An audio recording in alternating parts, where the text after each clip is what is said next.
এবং আমার বাবার পরে আমি এসে জিয়ার আদর্শে বিএনপি পরিবারের সাথে সংযুক্ত হয়েছি। আমি শুধু একটি কথাই বলবো, জনাব তারেক রহমান আমাদের জন্য একটি আশীর্বাদ স্বরূপ বর্তমান প্রজন্মে।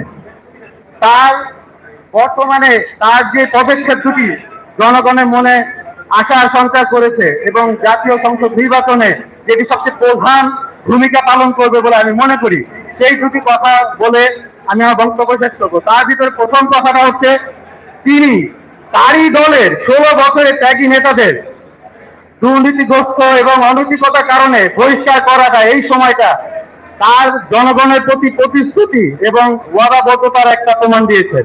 এবং দ্বিতীয়ত, বর্তমান সময়ে আমরা দেখেছি প্রাচীর সরকার থেকে আরম্ভ করে আরেকটি দলের নাম আমি বলবো না, যারা পাকিস্তান এবং ভারতের সাপোর্ট নিয়ে বর্তমান সরকার গঠন এবং সরকারের টিকে থাকার জন্য তাদেরকে ইউজ করা হচ্ছে বিভিন্ন বাংলাদেশ থেকে বিভিন্ন সুবিধা দিয়ে।